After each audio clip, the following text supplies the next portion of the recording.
अस्सलाम वालेकुम। मैं गुलजार अहमद। मैं असद याकूब। आप देख रहे हैं GM authentic reaction YouTube channel. आपका हमारे इस चैनल पर दिल की तरह से वेलकम। अगर आप देखना चाहते हैं इस तरह रिएक्शन वीडियो तो हमारे चैनल जरूर सब्सक्राइब करें। तो चलते हैं जी आज की वीडियो का टाइटल हिंदी में ज़्यादा India's become world second ST site. देखते हैं अभी असल में वीडियो में क्या है। टाइटल तो खैर वाज़ेह नहीं है, फिर देते हैं अपना। नमस्कार दोस्तों, डीडी रिएक्ट के एक और रिएक्शन वीडियो में आप सभी का स्वागत है। मैं हूं आलोक। तो आज जो वीडियो मैं आप लोगों के लिए लेकर आया हूं वो वीडियो है अनम शेख का और इसका टाइटल है India become world second steel king after China.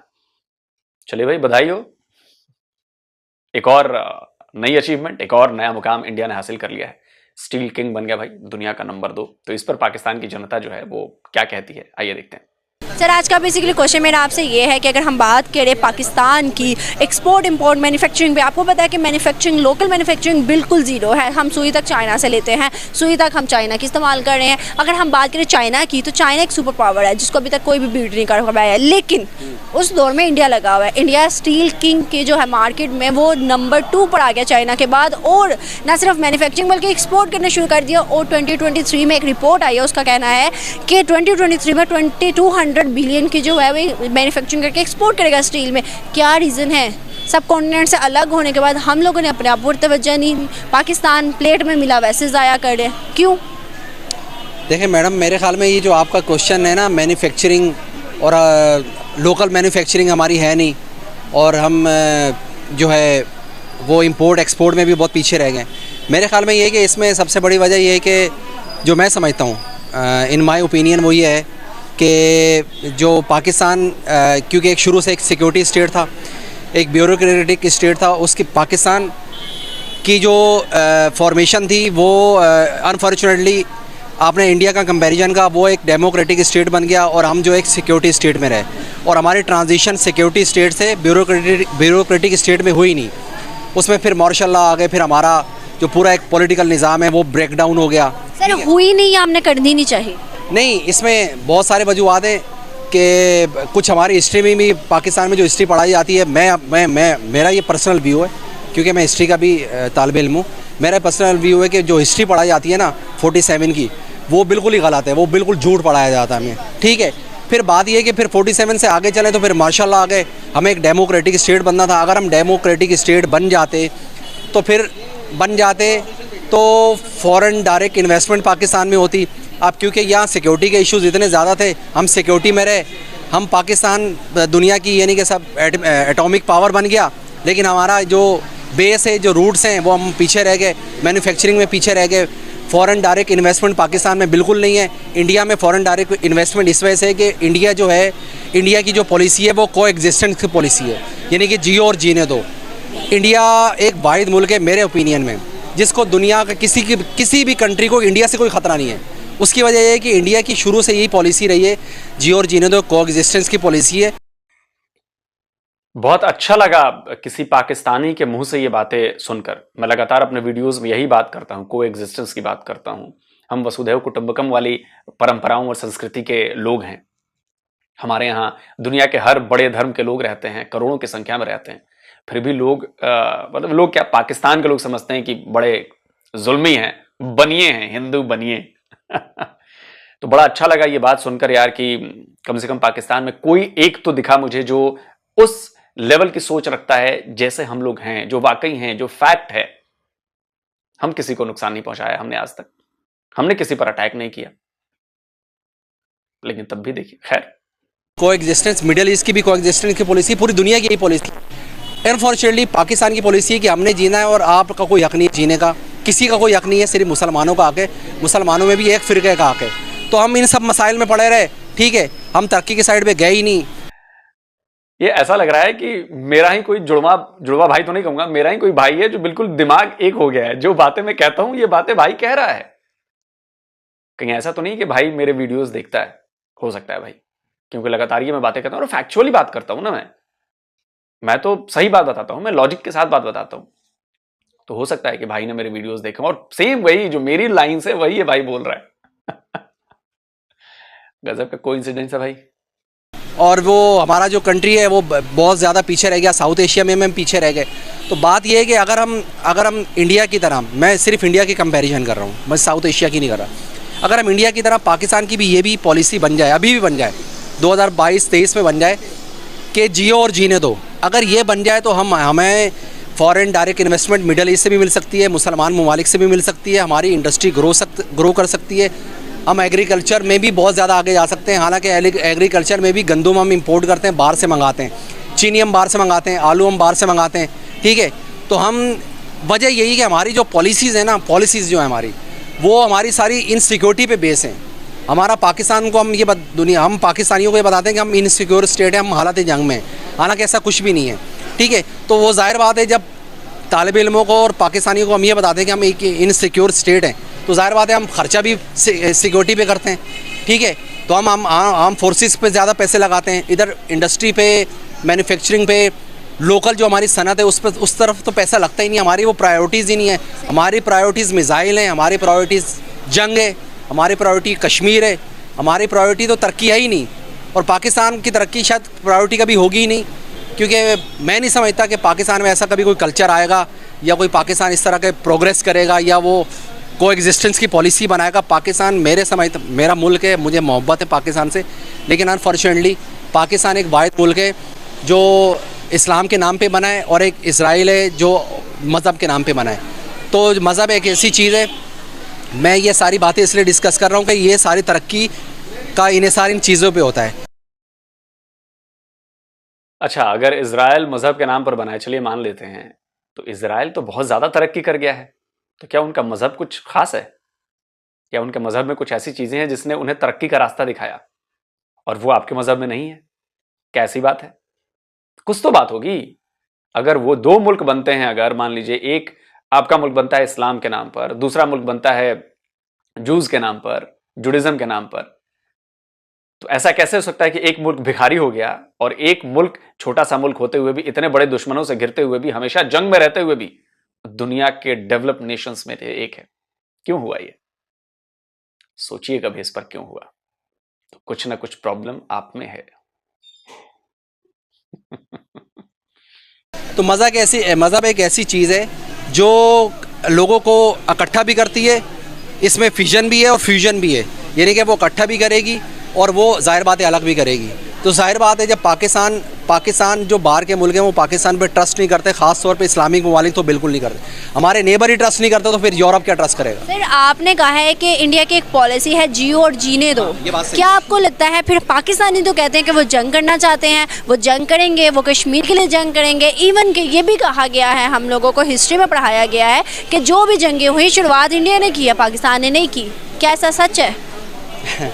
देखें, बात सिर्फ ये है कि मैं आप जो व्यूज़ दे रहा हूँ वो मेरे पर्सनल व्यू है और वो मैं हिस्ट्री तो आपने भी पढ़ी है, हिस्ट्री मैंने भी पढ़ी है, वही मैं कह रहा हूँ, मैं हिस्ट्री का वो हूँ, मैं इंडिया की हिस्ट्री चंद्रगुप्त मौर्य से पढ़ता हुआ आ रहा हूँ और मैं अभी भी रोज़ यूट्यूब पे, गूगल पे मेरा एक इंटरेस्ट है, मैं ये पढ़ता रहता हूँ, ठीक है। इत्तफाक की बात है कि आप मेरे सामने आ गई, तो ये मैं हिस्ट्री शुरू से पढ़ता हुआ आ रहा हूँ और अभी आज भी मैं यही पढ़ा था, आज भी मैं ये जो बॉर्डर स्टेट है और ये इनसिक्योरिटी जो बनी हुई है, ये सारा मैं आज भी मैंने बहुत सारा पढ़ा है और इंटरनेशनल रिलेशंस मैंने उसमें मास्टर रिलेटेड ही पूछ रही हूँ कि आपको लगता है कि जंग जो है वो क्या पहले शुरुआत इंडिया ने की? 4 जंग हुई, चारों उन्होंने जो शुरुआत की। मेरी इत्तला के मुताबिक और जो मैंने पढ़ा है, यानी कि जो इंडिपेंडेंट मैंने चीज़ें पढ़ी हैं, इंडिपेंडेंट न्यूज़ पढ़ी हैं या इंडिपेंडेंट बुक्स पढ़ी हैं, यानी कि वो किसी को सपोर्ट नहीं कर रहे, यानी कि वो जो न्यूट्रल राइटर्स हैं उनके मुताबिक हर जंग की इब्तदा जो है वो पाकिस्तान से हुई थी और हर जंग में पाकिस्तान को इस वजह से नुकसान उठाना पड़ा और वो सारी जंगें पाकिस्तान आ रहा। ये और बात है कि पीटीवी के मुताबिक हमारा हर जंग जीते हैं। जितने भी मेरे दर्शक हैं, इन भाई के लिए तालियां बजाइए, इन भाई को शाबाशी दीजिए कि इन भाई ने सच बोला है। बहुत कम ऐसे पाकिस्तानी हैं जो इतने बेबाक तरीके से सच बोलते हैं और मुझे इनकी बातों पर बहुत भरोसा है क्योंकि उन्होंने चंद्रगुप्त मौर्य का नाम लिया, ये हिस्ट्री के स्टूडेंट रहे हैं और ये न्यूट्रल हिस्ट्री पढ़ते हैं, तो बिल्कुल इनको इस बात की नॉलेज है कि असलियत क्या है, फैक्ट्स क्या हैं और पाकिस्तान में क्या पढ़ाया जाता है, कैसे डिस्टॉर्टेड फैक्ट्स पढ़ाए जाते हैं, कैसे चीजों को उल्टा पढ़ाया जाता है। तो इनको शाबाशी मिलनी चाहिए भाई। जाहिर सी बात है, अगर इन्होंने बात बोली है, कैमरे पर आकर बात बोली है, पाकिस्तान की जमीन पर रहते हुए बात बोली है, बहुत बड़ी बात है, बहुत बड़ी बात है। ये एक अलग बात है। सही बात है, thank you so much sir. Abu Dhabi में होता था, 20 साल रह के वहाँ पे। अच्छा, मतलब दुबई में क्या हूँ, और कतर में रह के आया हूँ। वहाँ पे कोई 5 साल कतर में रहा हूँ। तो वहाँ पे हालात मैंने यही देखे हैं, जो हमारे पाकिस्तानी को ना वो इतना लाइक नहीं करते हैं, जो इंडियन को ज़्यादा करते हैं वो। क्योंकि क्या वजह है जो इंडियंस को लाइक करते हैं? हमारे जो लीडर है ना, इनकी वजह से हो रहा है, सब कुछ हो रहा है। ये जो आके सपोर्ट नहीं पाकिस्तानियों को वहाँ पे करते आके कुछ, वो इंडियन जो एम्बेसी है ना वो सब उनके सपोर्ट करते हैं। एक उनका बिजनेस और एक उसकी तालीम भी ज़्यादा होती है, और ये पाकिस्तानी मेहनत करता है, उसको कोई मसाइल नहीं मिलते, वो आपस में ऐसा डिस्कस करते हैं, वो पाकिस्तानी को निकाल देते हैं। वो अरबियों के आगे चुगलियाँ लगाते हैं पाकिस्तानियों की, सब कुछ करके। मैंने ज़िंदगी का मैं आपको निचोड़ बताता हूँ। पाकिस्तानी ऐसे हैं, पाकिस्तानी ऐसे हैं, पाकिस्तानी को दहशतगर्द ये वो बना के ना वो अपने उनको ना दिमाग का फेल कर लेते हैं उनका। सर अगर मैं बात करूँ, इस टाइम 5th लार्जेस्ट इकोनॉमी बन गई इंडिया। इंडिया की जो स्टील की प्रोडक्शन है, स्टील की जो वो है, वो चाइना के बाद आ गई अब, और 2023 में कहा जा रहा है कि वो 200 मिलियन जो है स्टील मार्केट में वो गेन कर लेंगे। क्या लगता है कि चाइना के बाद आना इतना आसान थोड़ी है? नहीं, चाइना तो है, लेकिन उनकी जो इंडियन जो है बहुत ज़्यादा आ गया, चाइना से भी आगे है बहुत ज़्यादा। कैसे चलेंगे? उनके हर एक चीज़ यानी कि मशीनरी से लेके तमाम प्लांट ये वो हर एक चीज़ दुनिया की वो खुद बनाता है वहाँ पे, तो खुद सेल करता है वहाँ पे। उनके बड़े बड़े बिजनेस तो उनका है, सोने का बिजनेस उसका है, हर एक चीज़ का उत्तर है। एक दुकान से सोर्स से सामान ले, पूरा 1 करोड़ रुपए का सामान ले लें वो आपको देंगे अपना। तो सर क्या वजह लगती है, उनके पॉलिटिक्स जो हैं वो लॉयल हैं या अवाम लीडर सही है? हमारे लीडर गलत है। सर अगर हम अपने लीडर की बात करें, कब हमें अच्छा लीडर मिलेगा जो पाकिस्तान का सोचेगा और पाकिस्तान भी उन कंट्रीज़ में शामिल हो पाएगा जिनका नाम है, पहचान है? वो यही है ना कि हमारे लीडर सही होंगे ना तो ये खुद ब खुद जाके उनसे डील करेंगे अपना जाके। वो पाकिस्तान ये तो जाते कोई नहीं, कोई बात ही नहीं करता वहाँ पे जाके। ये अपनी बस वो लेते हैं जाके, ज़कात ले आए, ये ले आए, वो ले आए, जाके लूट कर ले गए अपना। अब ये देखें ना, ये मैं कतर में था ये रमज़ान में पिछले, अब ये नायब का जो सदर था ना नवाज शरीफ के दौर का, वो लूट के लेके पाकिस्तान को लेकर चला गया। उसने क्या राडो कंपनी खोली है, राडको कंपनी खोली है कतर में। मैं हैरान हो गया, मैं कहा यार ये कहते ये नायब का सदर था पहले, इधर लूट के लेके आया, इधर कंपनी खोली है लोगों ने। एक खुद मुख्तार कौम बनने के लिए क्या करना चाहिए और क्या किया इंडिया ने जो वो आज एक खुद मुख्तार कौम बन गए? आपको मैं बार बार बोल रहा हूँ ना कि उनके लीडर सही हैं। हमारे लीडर सही होंगे तो मुल्क सही होगा, हमारे लीडर गलत है तो मुल्क कभी नहीं सही होगा। क्या हमें भी उन जैसे लीडर में से कोई एक लीडर चाहिए जो हमारे मुल्क को भी ऊपर उठाए? हाँ बिल्कुल, ये लीडर कोई अच्छा मिल जाए मुल्क के लिए तो हालात सही हो जाएंगे। तो लीडर नहीं मिलेगा तो उसका नहीं मिलेगा अपना तक। देखिए इसमें ऐसा है कि इंडिया में उनकी पॉलिसीज़ गवर्नमेंट की जो है वो बहुत स्ट्रॉन्ग है। उनके वहाँ पे जमहूरियत नाम की नहीं, प्रैक्टिकल वो लोग कर रहे हैं। हमारे पाकिस्तान में आज तक इस चीज़ की तरफ अगर एक गवर्नमेंट आती है वो कुछ अच्छे इक़दाम करती है, लेकिन अगली गवर्नमेंट अपना नाम बनाने के लिए उन चीज़ों को नज़रअंदाज कर देती है। वो कहती है कि ये पिछली गवर्नमेंट ने ये इक़दाम किया था तो इसमें उनको फ़ायदा पहुंचना है, हमें नहीं। तो वो बहुत शार्ट टर्म सोचते हैं ये चीज़ें।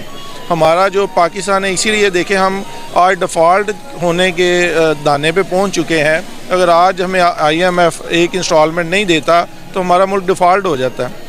और वो देखें इकानमी में 6 नंबर पे पूरी दुनिया में इंडिया इस वक्त आ रहा है इसमें टर्न वाइज इकानमी में। तो इसमें देखें गवर्नमेंट का बड़ा रोल होता है। लोग हमारे भी माशाल्लाह जो यहाँ पाकिस्तान में बड़े टैलेंटेड लोग हैं, बड़े एफ़र्ट भी करते हैं, लेकिन हमारे सिर्फ गवर्नमेंट की जो पॉलिसीज़ हैं वो स्ट्रॉन्ग नहीं है। मेरा बिज़नेस है फ़र्नीचर का, मैं फ़र्नीचर से रिलेटेड हूँ। तो अभी फैब्रिक की देखें कंटेनर जो रुके हुए हैं वो सिर्फ इसलिए रुके हुए हैं कि गवर्नमेंट की नालायकियों की वजह से वो जो NLC रुकी हैं वो नहीं छुड़वा पा रहे। तो इसमें देखें ज़्यादातर जो हमारे पाकिस्तान में मसला आ रहा है वो हमारी गवर्नमेंट का है। स्टेबिलिटी नहीं है, लोगों को पता ही नहीं है कि कल को क्या होना है हमारे साथ। सर मैं इसके बरक्स अगर बात करूँ ना, आपने कहा है कि इंपोर्ट एक्सपोर्ट रुकी हुई है। अगर हम चाइना से भी मंगवा रहे हैं ना, इस टाइम बहुत टाइम लगा रहा है चाइना भी। अगर हम लग्जरी आइटम्स को बंद करते हैं ना, बैन करते हैं अपने पाकिस्तान के अंदर, तो क्या आपको लगता है सर्वाइव कर पाएगा? लेकिन अगर मैं बात करूँ अभी भी, तो सुजुकी एक कार कंपनी इंडस्ट्री, वो भी हमें बायकॉट कर रही है। टोयोटा, होंडा, मतलब हम लोग किस घराने पे आके खड़े होंगे? सब हमसे मुंह फेरे, क्यों? देखिए, पाकिस्तान में कोई भी बिज़नेस ऐसा नहीं है, लग्जरी छोड़ के जो आम आइटम है वो भी हम बाहर से ले रहे हैं। हमारा पाकिस्तान तो प्रोड्यूस ही नहीं कर रहा। सुई भी ले रहे हैं, सुई भी ले रहे हैं। हम सर्वाइव ही नहीं कर सकते अगर हमें बाहर से कुछ चीज़ें नहीं मिलेंगी। अब देखें, हमारा फैब्रिक के रिलेटेड मैं आपको बता देता हूँ कि हमारा फैसलाबाद में वो क्वालिटी ही नहीं है फैब्रिक की कि जो इम्पोर्ट करके हमें मिलती है। तो अगर हम इंपोर्ट करेंगे नहीं तो हम तो पीछे रह जाएंगे। हमारा तो जो हाल है इससे भी बुरा हाल हो जाएगा। क्या रीज़न है जो हम इंपोर्ट एक्सपोर्ट करते हैं वो भी लोग नहीं लेना चाह रहे, ये कहकर कि ये हम, क्योंकि ज़राई मुल्क है, हम लोग फल बहुत ज़्यादा तादाद में बेचते हैं बाहर। लेकिन लोगों का कहना है, स्पेशली हमारी दुबई मतलब अरब कंट्री का भी कहना है कि ये जो पाकिस्तान से सामान आता है वो ऊपर कुछ अंदर कुछ होता है। क्या ये सच है? देखें, ये बिल्कुल ट्रू है। हमारे ऐसे ही हो रहा है कि हमारे जो प्रोडक्ट हैं वो इंडिया उस पर अपना ब्रांडिंग करके वो सेल कर रहा है कि वो लोग उससे क्यों सेटिस्फाई हैं कि वो ईमानदारी से काम कर रहे हैं। हमारे में ये भी बहुत बड़ी कमी है कि हमारे मुल्क में धोखाधड़ी, फ्रेब दिखाते कुछ हैं और बेचते कुछ हैं, जिस वजह से हमारा इमेज भी ख़राब हो रहा है। तो इसमें गवर्नमेंट को भी चाहिए कि वो अपने अवाम को सपोर्ट करें, उनको बेहतर करें और ऐसे इंस्टीट्यूट बनाएं जो उनको प्रॉपर गाइड करें। बहुत अच्छा लगा sir, thank you so much. Hope so viewers कि आपको वीडियो पसंद आई होगी। अगर आपको हमारी वीडियो पसंद आया तो हमारे चैनल को सब्सक्राइब करके बेल आइकन का बटन दबा के शेयर करना ना भूलिएगा। इसी के साथ मुझे दी इजाजत, मैं आपसे मिलूंगी कल एक नई वीडियो एक नए कॉर्नर में। तब तक के लिए अल्लाह हाफिज। चलिए दोस्तों, वीडियो खत्म हो गया। एक बात मुझे समझ में नहीं आती यार, अगर कोई पाकिस्तानी मेरे इस सवाल का जवाब दे पाए, आप लोग ये क्यों कहते हो कि हमारा सामान लेकर इंडिया उस पर अपना लेबल लगाकर बेचता है? क्या आप फ्री में सामान देते हो? क्या इंडिया फ्री में आपसे चीजें लेता है, या इंडिया आपसे लूट लेता है और वो जाकर उस पर अपना लेबल लगाता है? अगर ऐसा होता है तो अच्छा, अब मैं इसका एग्जांपल देता हूं। आप पहले हमारे यहां से दवाइयों के रॉ मटेरियल्स आपके यहां जाते थे और आपकी जो दवाइयों की कंपनियां हैं, फैक्ट्रियां हैं, वो दवाइयां उन रॉ मटेरियल से बनाती थी। तो क्या हम ये दावा कर दें आपके फॉर्मूले के मुताबिक, जी वो तो पाकिस्तान जो है वो दवाइयां तो हमारी होती हैं, हमारा प्रोडक्ट होता है, लेकिन पाकिस्तान अपना लेबल लगा के बेच देता है। कॉटन हमारे यहां से आपके पास जाता था, यान, रेशे जो होते हैं, जो फैब्रिक की बात कर रहे हैं, वो रेशे हमारे यहां से आपके यहां जाते थे। आपकी फैक्ट्रीज उन रेशों और उन कॉटन से अपने कपड़े बनाती थी। तो क्या हम ये कह दें कि जी वो तो कपड़े हमारे हैं, पाकिस्तान, मेड इन पाकिस्तान कैसे लगा दिया, अपना लेबल लगा के बेच दिया? कैसे लॉजिक देते हो आप लोग? अगर मान लो, मैं कहता हूं मान लो, तो आपसे चीजें खरीदी होंगी ना, उस क्वालिटी की चीजें आपसे ली होंगी ना, फ्री में नहीं लिया होगा ना, लूट के तो नहीं लिया होगा ना कि देखो देखो देखो इंडिया वाले अपना लेबल लगा दिया। अरे भैया, तो बदले में पैसे दिए होंगे ना यार, अगर ऐसा बिजनेस हुआ है तो ये लॉजिकल बात आप लोग क्यों नहीं करते हो? मुझे बात आज तक समझ में नहीं आई कि हमारा नमक जी बेच देते हैं, फ्री में दे रहे हो नमक के पहाड़ आपने फ्री में इंडिया को दे दिया, ले जाओ भैया। वाह जी वाह। और वो भी वो नमक जो हम लोग खाते नहीं है घरों में यार, वो बस स्वाद के लिए कभी कभार लाल नमक या वो जो पहाड़ वाला नमक होता है, वो सेंधा नमक, वही चीज है। अब आते हैं आपके यहां पे। आपको पता है चाइना ने अभी ताजा आपके साथ क्या किया है? चाइना ने आपको लोन सैंक्शन तो कर दिया है, लेकिन बड़े भारी इंटरेस्ट रेट पर। मदद नहीं कर रहा है, वो बिजनेस कर रहा है आपके साथ, आपकी मजबूरी का फायदा उठा रहा है, शिकंजा कस रहा है। वो आपको बिलियंस ऑफ डॉलर्स देगा, लेकिन बदले में मोटा इंटरेस्ट वसूलेगा। और अगर आप इंटरेस्ट नहीं दे पाओगे तो क्या होगा? तो आपके एसेट्स पर कब्जा करेगा। और वो कैसे करेगा, इसका भी रास्ता उसने दिया है, शर्त रखी है कि आपकी फाइनेंस मिनिस्ट्री में उसके बंदे काम करेंगे, चाइना के बंदे। आप समझ रहे हो? पहले तो पावर सेक्टर पर ही चाइना के कंपनियों का कब्जा था, बिजली कंपनियों पर जो बीच बीच में काटने की और इसकी धमकी देते हो, सारी चाइनीज कंपनियां हैं। तो पावर सेक्टर तो उनके कब्जे में चला ही गया है। अब आपकी इकोनॉमी कब्जे में जा रही है उनके। अब सोचिए, शर्तें रखें कि पैसे तभी देंगे हम जब हमारे बंदे आपकी मिनिस्ट्री में काम करेंगे। अब बताइए, इसको क्या कहते हैं? इसको कहते हैं धीरे धीरे घुसपैठ करके गुलाम बनाना। और पाकिस्तान आपके साथ वो कर रहा है, और आपको बात, चाइना आपके साथ कर रहा है, और वो पाकिस्तान को बात समझ में नहीं आ रही है। और जब तक आएगी तब तक बहुत देर हो चुकी होगी। तो यूट्यूबर्स के लिए एक और टॉपिक दे दिया है मैंने कि भाई चाइनीज लोग जो हैं वो पाकिस्तानी फाइनेंस मिनिस्ट्री में अब काम करेंगे। तो भाई जाइए, जनता की राय लीजिए, जो बड़े ईमान वाले हैं, जज्बे वाले हैं, देंगे जनता की राय। आप लोग आइडिया नहीं हो कितनी बड़े मुश्किल में आप लोग फंसे हो, भारत से दुश्मनी लेकर, भारत पर अटैक करके, भारत के खिलाफ साजिशें करके। न ऊपर वाला आपकी मदद कर रहा है, न आपके दोस्त ममालिक आपकी मदद कर रहे हैं। अब तो आपके मिनिस्टर कह रहे हैं कि जी आईएमएफ का सारा किया धरा है, जिससे पैसे लेने हैं उसको भी आपने लपेट लिया है कि पाकिस्तान की हालत का जिम्मेदार आईएमएफ है। एक और टोपी ट्रांसफर, अपने से कुछ नहीं हो रहा जी, आईएमएफ ने किया जी सब कुछ। तो चलिए जल्दी मिलता हूं एक और नए वीडियो के साथ। नमस्कार, जय हिंद। जी रुखसार भाई, आज तो बहुत ही दिलचस्प लोग सर ने टॉपिक पे बात की। मैं कहता हूँ आज 5-6 टॉपिक लोग सर ने इकट्ठे कर दिए कि रिएक्शन हमें तो समझ में नहीं आ रही थी कि असद भाई कल बहस कर रहे थे कि 1965 की जंग में सबसे पहले शुरू करूंगा। मैं टाइटल तो और था, स्टील पर था, और जो सना थी उसने अवाम उसको कहीं का कहीं लेकर चली गई। तो सबसे शुरू करता हूँ, मुझे याद आ गया कि कल असद भाई कहते थे कि 1965 में क्या हुआ था। 1965 में हमने इंडिया को मार दिखाई। तो आपके जो अपने पाकिस्तान का लोग वो आदमी था, उसको नॉलेज थी। मेरी तो बात सुने, अच्छा। मैं आपको बताता हूँ, उसके बाद आप जवाब दिए। उसने सारी तफसील बताई है कि उसने जो बाहर की किताबें नॉलेज या उन्हें रिसर्च की है, उस रिसर्च के बाद उसने बताया है कि पाकिस्तान ने 4 जंगों में पहल की है और उसके बाद उसको नाकामी भी मिली है। अच्छा, जिस आदमी का नाम लिया कि मैंने उसकी किताब पढ़ी, क्या वो बाहर का आदमी है, किसी और मुल्क का, या इंडिया का लिखा भाई हुआ? वो सारे, मेरी बात सुने ना, क्या उसने जिसका नाम लिया है क्या वो इंडिया का आदमी है या किसी ऊपर लेवल के किसी और मुल्क के आदमी की? भाई तीसरा जो होती है कंपनी होती है जो किताबें लिखती हैं, जो नॉवल लिखती हैं, उनको वो नॉवल पढ़कर क्या जंगों में होता है जो थर्ड पार्टी होती है, ना इंडिया का उन्होंने पढ़ा है ना पाकिस्तान की, उन्होंने बाहर की कंट्री के बिल्कुल बकवास लिखा हुआ है। जिसने भी ये पढ़ा है ना, बिल्कुल बकवास। मैं तुझे उन्होंने आपने मेरे तो बात सुनी कल फौज जो है वो कुछ फौजी। अच्छा, आपने कल बात की थी कि वो कहाँ आए थे। उन्होंने मुझे इंस्टाग्राम पर भाई उन्होंने पिक्चर भेजी है, जो हिंदू इधर सिख भाई थे, उन्होंने लाहौर का वो कोई मुझे पता नहीं कि लाहौर का एक जगह है, वहाँ उन्होंने पिक्चर भी सेंड की है कि ये लाहौर की जगह है, इधर हमारे रहे हैं। उसके बाद हम पीछे चले गए थे। क्यों गए पीछे? इस बात का जवाब दे देंगे वो चले क्यों भाई? आ गए थे, कोई नहीं कर रहा था। क्या उन्हें क्या मजबूरी पेश है वापस? भाई वर्ल्ड का प्रेशर भी होता है ना यार, वर्ल्ड का प्रेशर भी होता है। एक मुल्क जीत रहा है, मेरी बात सुने, एक मुल्क कब्जा करके बैठ गया, जीत रहा है भाई, उसका उन्होंने रिटर्न दिया था। आपने थोड़ी सी आपको थोड़ा मिस्टेक हो रही है कि पाकिस्तान ने 4 जंगों में पहल की है, उसके बाद रिटर्न उन्होंने हमला किया, उसके वो कब्जा करने वाले थे। अच्छा, हमला करने वाले सो रहे हैं, हमला करने वाले सो रहे जिन्होंने पहल की है, और जिन पर हमला हुआ है वो सोए पर आकर हमला कर रहे हैं। ये तो बात यार किसी समझ में नहीं आती भाई। हमारी जो लाहौर की सरहदों के जवान थे ना, वो आधे सोए हुए थे और आधे सिक्योरिटी पर। अच्छा, मैं तुझे इस वीडियो के बाद मैं तो अब दिखा नहीं सकता आपको, मैं पिक्चर दिखाऊंगा कि जो इंडियन फौजी हैं वो लाहौर के एक स्टेशन पर खड़े हैं। ये बंदे जो इतने बड़े बड़े दावे करते हैं ना कि हमने कश्मीर ले लेना है, वो सूबा ले लेना, वो ले लेना, ये मिट्टी का एक जरा जो है ना वो इधर से उधर नहीं ले जा सकते।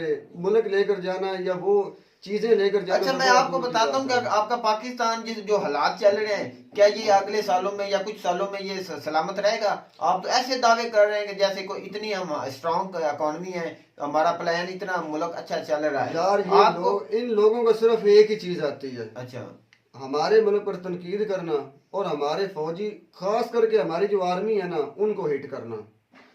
जब तक हमारी आर्मी है, मुल्क है, आर्मी नहीं होगी तो इस मुल्क का वजूद नहीं होगा। भाई ये जब तक आपकी सोच आम पाकिस्तानियों की है उस वक्त तक कि हम धक्के खाएंगे और ऐसे हालात रहेंगे। ये आपको मैं हमारी बड़ी लिखी लीडरशिप बात करता गंदी हूं। है। मैं ये मेरी बात बात मानता हूं। सुने, मेरी बात आपने सुने। बोला है कि जब तक हमारी लीडरशिप बात गंदी फौज है। है, मैं इस बात को आपके नहीं पास कहता। फौज के कारनामे आपको जब गिनाने तक पड़ आर्मी सकते हैं। है तब तक हमारी पॉलिटिशियन में मुदाखलत है। है। जब तक हमारी आर्मी है हमारे पापा जॉन्स के कारोबार कारोबार हैं। हैं। जब तक हमारी आर्मी है बेल्जियम के जजीरे जजीरे हैं। हैं। जब तक हमारी मैं आप आर्मी है तब एक-एक बताऊंगा तब तक टीवी पर लाइव आकर कह रहे हैं कि हम 1971 में सरेंडर किया, जिसमें हमारे 34,000 सोल्जर थे तो बाकी हमारे दूसरे आम जो फाइटर थे। जब तक हमारी आर्मी है तब हम अपनी बुक्स में आर्मी के बंदे खुद एग्री करते हैं। जब आर्मी में होते हैं, जब पावर में होते हैं तब कहते हैं कि हम सबसे तगड़े हैं। जब पावर सटते हैं तो खुद अपनी गलतियां मानते हैं। जब तक हमारी आर्मी है, कश्मीर का इशू है, जब तक हमारी आर्मी है पाकिस्तान और इंडिया के साथ, पाकिस्तान इंडिया के तल्लुकात जो वो ख़राब हैं। तो नुकसान इंडिया और पाकिस्तान के तल्लुकात किसी एक जगह पर भी बहाल नहीं हो सकते। इन्हें कोई मौका भी ना मिले लड़ने का। मेरी बात सुने, हम ही तरले रहे हमारे हालात। और मेरी तो बात सुने, आपने एक सवाल उठाया कि इंडिया और पाकिस्तान के कभी रिलेशन, इंडिया तो चाहते नहीं इंडिया के साथ रिलेशन। तो हम कब चाहते हैं कि हमारे भाई हम तरले रहे, हम मर रहे हैं, हम बात पर कहते हैं। भाई ये तो बात सुने, आपके वज़ीर आज़म शहबाज शरीफ साहब कह रहे थे, बिलावल भुट्टो साहब खुद कह रहे थे कि हम इंडिया के साथ रिलेशन चाहते हैं। जिन बंदों का तुम नाम ले रहे हो ना, अच्छा। ये बंदे तो सरेआम बाजार में कत्ल करने का लायक हैं। इन्हीं लोगों की फैक्ट्रियां, इन्हीं लोगों का कारोबार इंडिया में है। वो आपके वज़ीर आज़म वो कहते हैं इंडिया में कोई भी इनका कारोबार नहीं। ये है पता नहीं हमारी आवाम को ये कौन, भाई आपको मेरी बात अच्छा सुनो, भाई आप कोई बताएं, किसी भी लेवल मुझे पर बताएं किसी और कौन आदमी सा के- कारोबार है शहबाज यार शरीफ जब का? ये इमरान खान का जो हुकूमत थी उस वक्त जब ये पैसा वापस लाने की बात थी, एक रेडी वाले के पास अरबों रुपया कैसे हो सकता है? ये यार ऐसे वो तो सिस्टम पाकिस्तान इंडिया वो में तो नहीं इनके है। कारनामे थे ना, वो तो किसी से तो नहीं ये छुपे ऐसे हुए। कारनामे इनके इंडिया में नाम किसी नहीं, के इंडिया कोई में- नाम बताओ भाई, ना, भाई, फलां इंडिया कंपनी है में इंडिया में एक ये नाम ही बना हुआ है कि उसके भाई शहबाज शरीफ के, नवाज शरीफ के ये कारखाने हैं। हमारी सिर्फ आम- एक बात बनी हुई है, और आम कोई आदमी बात की नहीं। सोच आम यही है। आदमी की सोच है कि जब वो इंडिया और उसके थोड़े से ताल्लुकात मोदी साहब के अच्छे थे तो इसको इनको पाकिस्तान को और यही पता था कि इनसे ज्यादा तो खान साहब के उनके ताल्लुकात अच्छे थे। ये तो इन्हें कुछ भी नहीं जानते। तो इंडिया खान वाले। साहब की तो पर्सनालिटी है, वो हर मुल्क में उसकी इमेज है, वो ताल्लुकात नहीं है, उसकी अपनी पर्सनालिटी है। उसकी बात ये face value पाकिस्तान है। की रूस ने मदद की थी तो इतनी बड़ी स्टील मिल कराची में लगी थी जो दुनिया की बेहतरीन मिल्स में से एक थी। आज उसका क्या हाल है कुछ को पता है? भाई वो मैं तो हर साल ही कहता हूँ कि वो बिकने वाली वो है, बिकने वाले हर रोज जब भी खबरें वो आती हैं। हम साल शुरू होता है यही पता चलता है कि भाई स्टील मिल आज बिकने वाली है। वो बिकने उसको वाली। किया जा रहा है, वो क्या कहते हैं, नीलाम किया जा रहा है। प्राइवेटाइज हुई है, नलायम नहीं हो भाई। नहीं, नीलाम भाई नहीं कई हुई। बार हमने उस पर रिएक्शन भी किया है। वो हर साल या दूसरे साल यही आता है कि वो बिकने वाली है, वो लीज पर जाने वाली, यही आता है मसला। मैं तो इंडिया की जो स्टील मिल है वो रिकॉर्ड पर रिकॉर्ड बनाई जा रही है। वो तो तो करते जा रहे चाइना के बाद वो सेकंड चलें जी, ये चाइना बातें की तो बात मेन ये चीज- बिल्कुल ना करे ना। देखे ना, चाइना की ये बात बिल्कुल ना करे। इन्हीं चाइना के आर्मी के जो अफसर है, जो है ना जवान, उनसे इनके जवानों ने ठुड्डे खाए। ये वीडियो तो हम पहले ही देख चुके हैं, भाई आज रिएक्शन भी आप कर चुके हैं। मैं आपको चाइना मेरी की तो बात गलती सुने, तो आप नहीं ये कह सकते। बात की है, मैं आपको वीडियो दिखाऊंगा जैसे इंडिया की फौज ने चाइना की धुलाई की मिटाई है यार पंजाबी ये तो डंडों सही से। है। मेरी तो बात सुने, हजार बार ये कहे ना कि हमने उनके जवानों को मारा, तो भाई हम ये मेरी तो बात मान ही नहीं मैं सकते। आपको वीडियो मत दिखाऊंगा यार, ऐसी जब कैसी आप बात दिखा करते दे हैं? वीडियो, जब आप मैं दिखाएंगे आपको तो इस मान वीडियो के जाऊंगा। बाद दिखाऊंगा कि बिल्कुल आप जैसे दिखाइए। इंडिया की फौज ने चाइना को डंडों के पंजाबी तड़का लगाया था। आम फौजी नहीं, सिख भाई थे, अच्छा। पंजाबी खुली पंजाबी बोल रहे तो थे, जो मारो उनकी इन्हें वीडियो आई है, मेरी बात, यार, जो उनकी यार, वीडियो आई है उन्होंने ठुड्डों के साथ इन्हें मारा है। भाई वीडियो लाइव है, उसमें तो कोई तो दुखी बात उन्होंने नहीं भी है। वीडियो लाइव ही चाड़ी। जब वो क्या नाम है उस आदमी का जिसने वो वीडियो चाड़ी थी, और पीछे एक गाना लगाया हुआ था उस वीडियो के ऊपर, जहाँ पर वो कहते हैं कि हमसे बढ़कर कोई नहीं। तो वो जब वो मारते भाई हैं, इंडिया तो और वो चाइना यही की बात अपनी करते बातें हैं। हैं, इंडिया कभी भी बात उसको मुझसे कब्जा नहीं नहीं है। करने देगी। बात है, इंडिया सब तक- टॉपिक था स्टील मिल्स का। स्टील कंपनी जो है इनकी पाकिस्तान की बहुत पीछे है हाँ, तो इंडिया उनकी तक आगे कर है। मुझसे इतनी बात नहीं करते। आपको हमारी वीडियो अच्छी लगी हो, वीडियो अच्छी हमारे चैनल जरूर सब्सक्राइब करें। मिलता है वीडियो में नाटक के साथ, तब तक दीजिए इजाजत। अल्लाह हाफिज़।